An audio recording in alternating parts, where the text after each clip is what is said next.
slowly but surely you take little pieces of your power back and you just kind of start to kind of really reclaim and find who you are and what you want to do and not what other people are expecting you to do.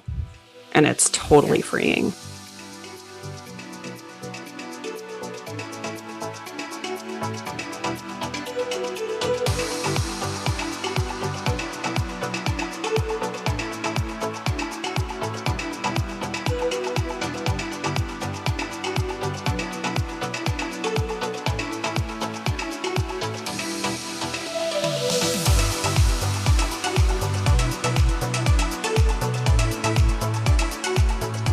Hi there, entrepreneurs. Thank you so much for joining me for another episode of the Good Enough Mompreneur podcast.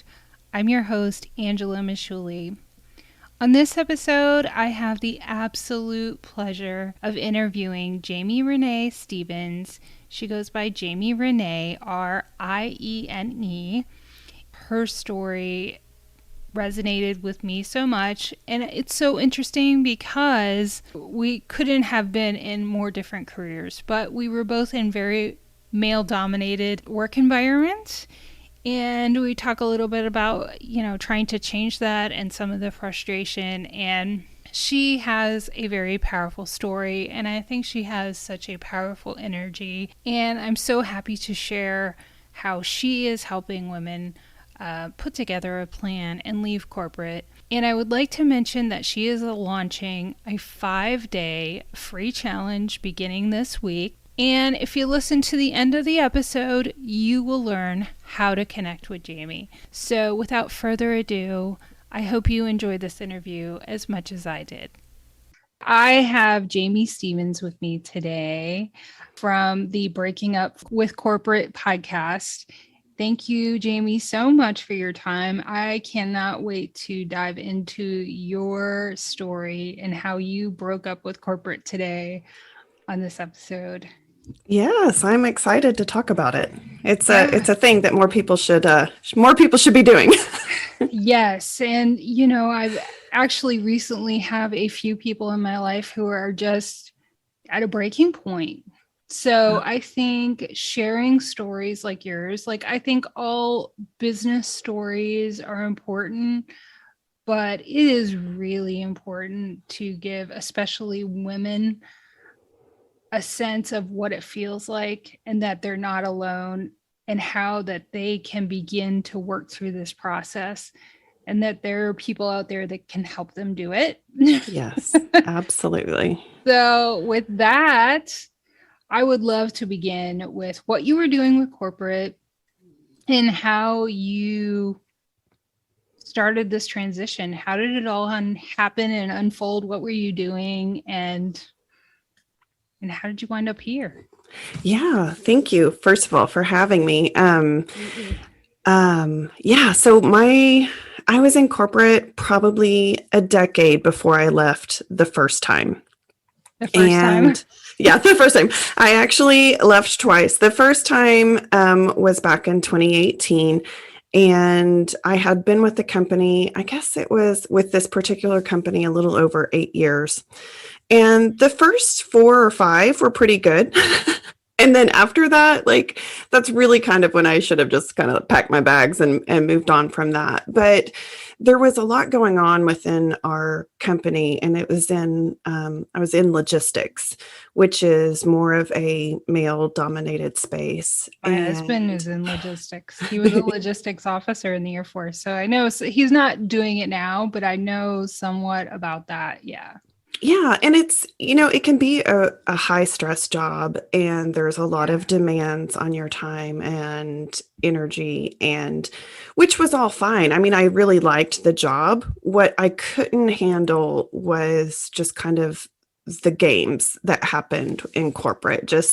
I was never really good at keeping my mouth shut whenever I had an opinion on things. It's just kind of as I kind of grew into my voice and kind of into a leadership position there, I was just constantly finding myself going, wait, why would we do that? Why would we, change this and then cut these people's pay. And then, whenever we've got values that says people are our number one priority, like pasted on the wall, like it was just a constant battle of like, Right. it felt like me reminding the company of their values that they said, and so it just kind of got into this icky cycle of me speaking up and speaking my mind and really just trying to affect change from the inside, because it was, there were probably as many women as men within the company, but the women were like plateaued at a certain level of leadership. It was like kind of where I was.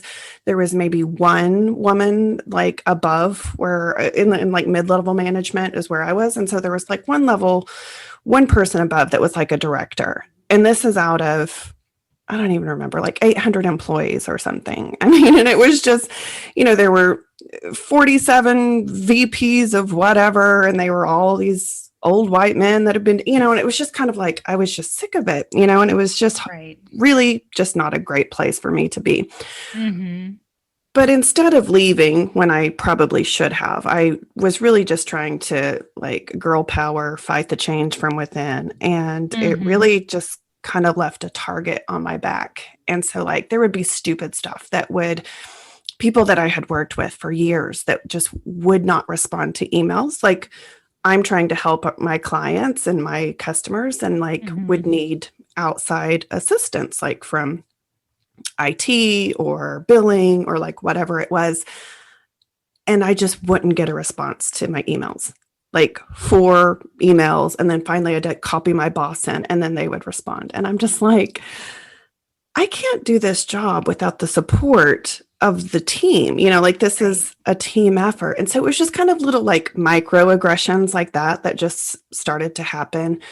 And it just got to be gross. And I started to actually physically get ill, which was kind of surprising because I was just like, I would leave for work in the morning and I would feel fine. And I'd have about a 25 minute commute. And I would, be listening to positive things on the way to work and really trying to, pump myself up to start the day. Cause like I said, I loved my team. I liked my job. It was just everything else.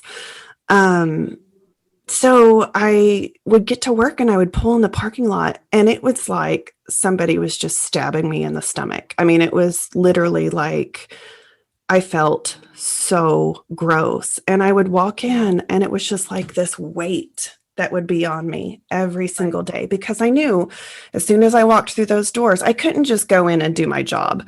I would be fighting every single thing. It was just like the stupidest things. I don't even like have to, I don't even know. It was just a gross time.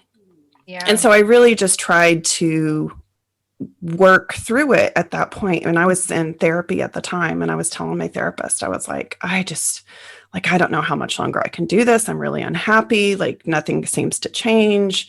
I had created a group within our company that was focused on women in leadership because I had gotten permission and everything from HR and was doing like following the steps and doing all the thing. And so I created this group and it was actually really popular.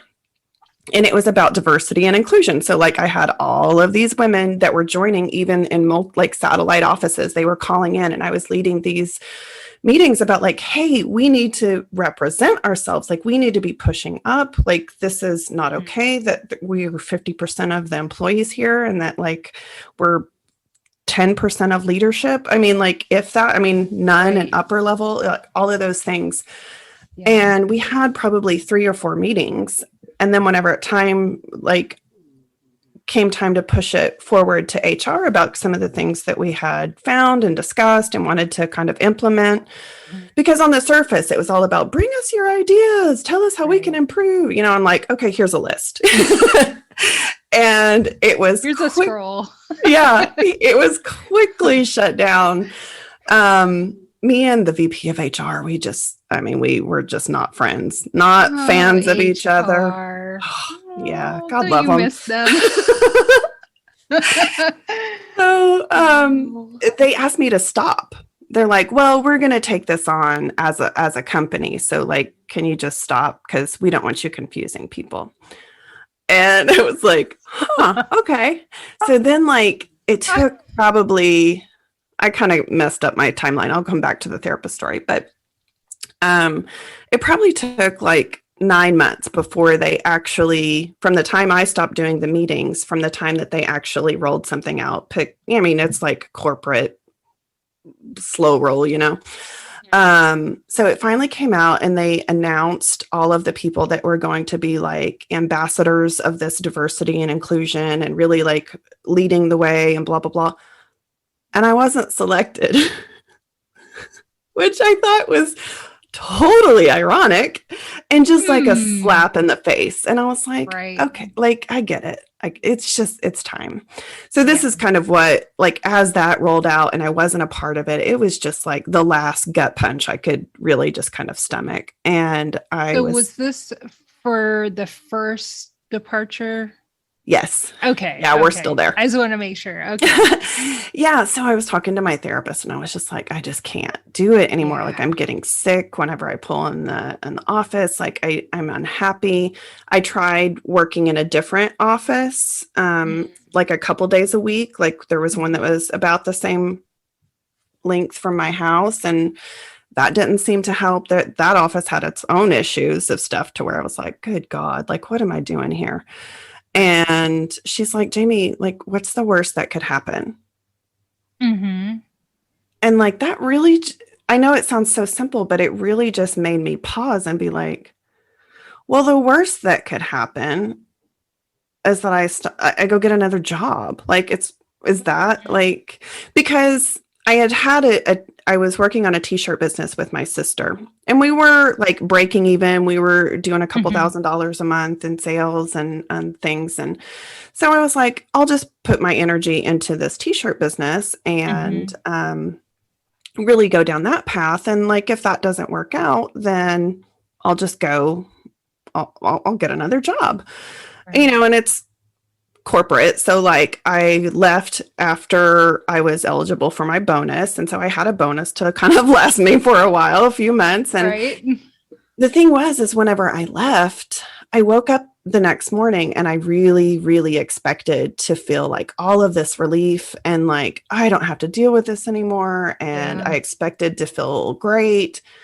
And I felt like shit. I mean, I was just so gross. Like in my mind, like all of the mean girl nasty comments came out about what it was I doing with my life and who would I think I was and all of these things. And it was like at that time to where I was like, oh my God, like I hadn't paused long enough to hear all of the negative thoughts that had just been on autopilot in my brain. And so it really just kind of took me to the ground. And I mean, because I just felt like I didn't have a purpose because I was expecting like to feel relief from, oh, I don't have to make these decisions. I don't have to be like, I can let go of everybody, like my team's responsibilities and all of those things. And I felt empty. And even with you made the decision to walk away from that job. It wasn't like you were fired where you could,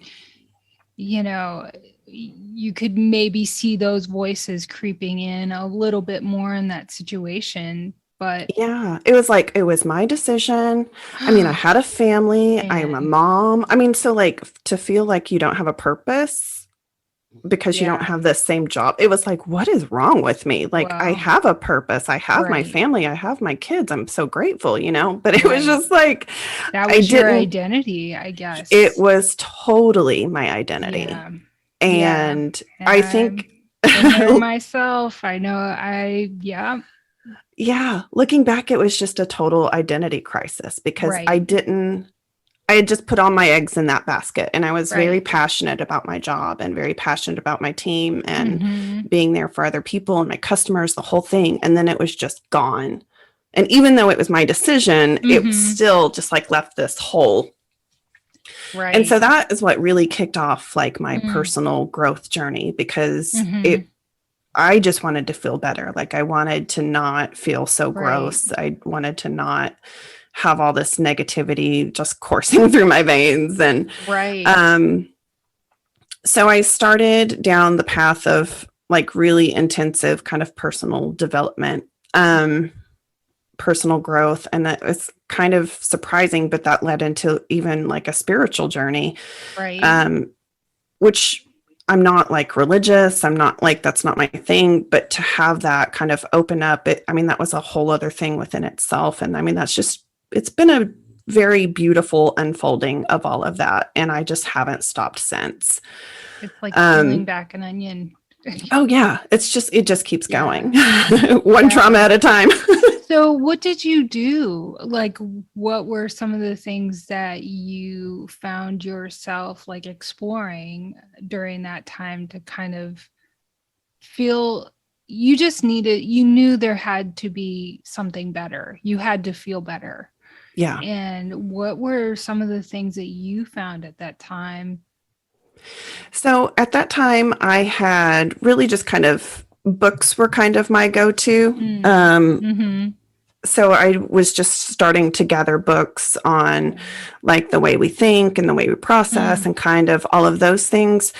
But then my friend had introduced me to Abraham Hicks. And I don't know if you're familiar, but she was like, well, it's this channeled energy and and she's and I was just like, what is she talking about? Like, that just sounds bananas to me.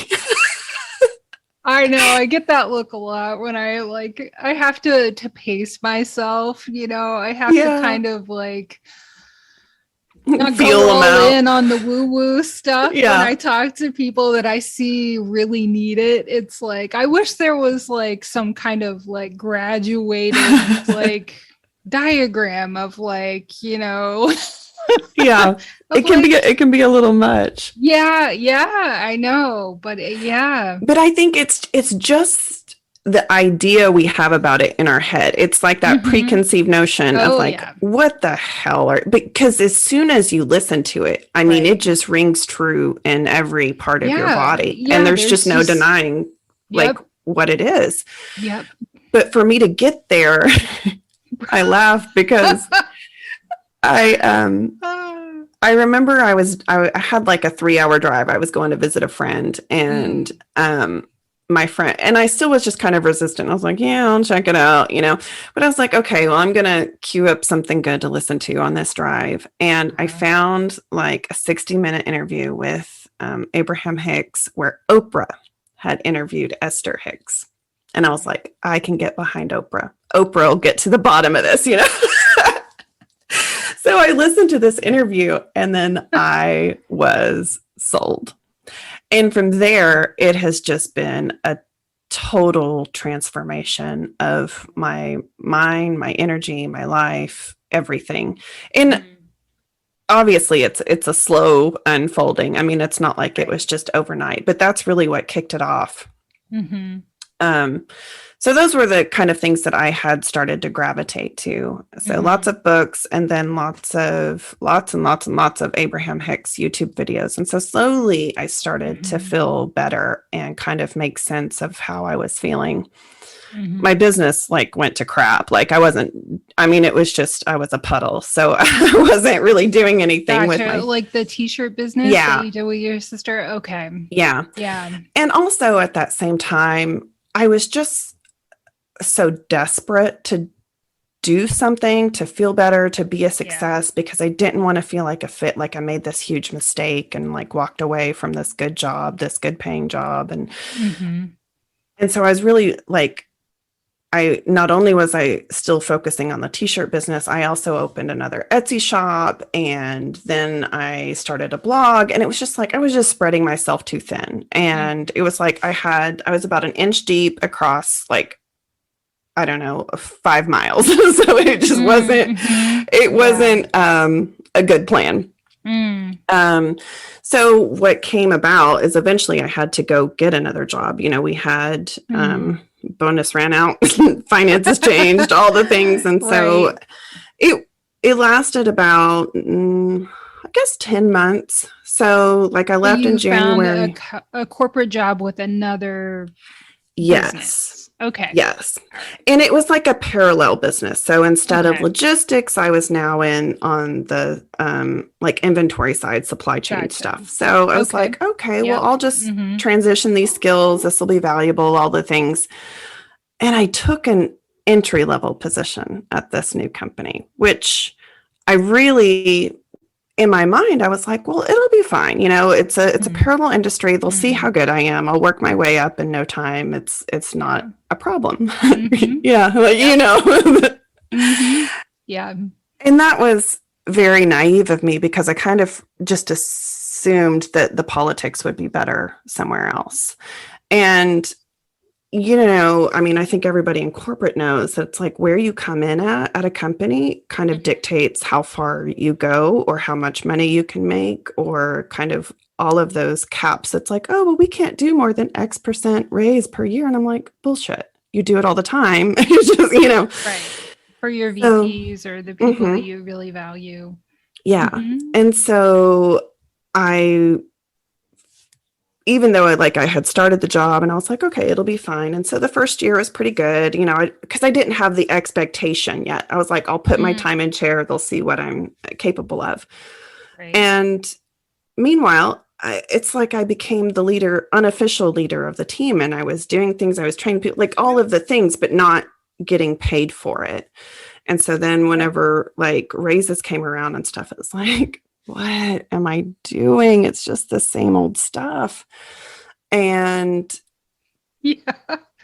yeah, so it just kind of disappointments. But then it was like, oh, well, we're going to do this restructure. And at that point, we'll have like things freed up and we won't have these like freaking HR.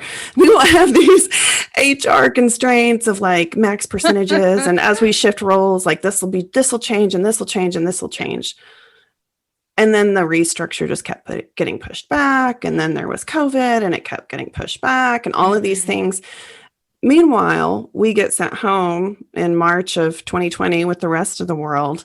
We're down 3 people on our team and like there's a hiring freeze. We're in supply chain for alcohol. Demand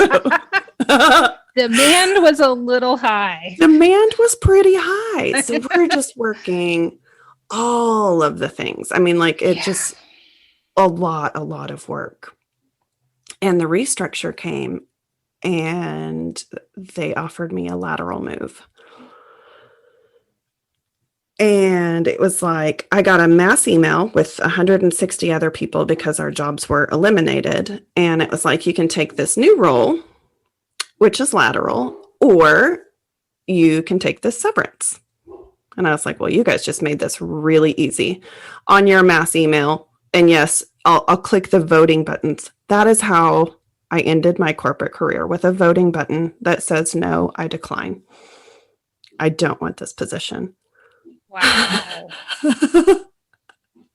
So that was just like a big gift from the universe to make it really very clear on how I was valued. Wow. And it's like, this is your choice. This is it. Right. The passive aggressive email. Uh-huh. Yeah. And I remember I forwarded it to HR and I was like, I don't know if anybody's told you this or not yet, but this is insulting. And like, that is not how one should get to talk about their career. Like, that I have been promised XYZ, and like my manager, I haven't even spoken to him. Like, a new manager called and it was talking to me about this new job that I have zero interest in. So it was just kind of like all the plans that I had made and all of the kind of hopes I had pinned on this other job. It was just like, yeah, it's crap. Like, I can't do this.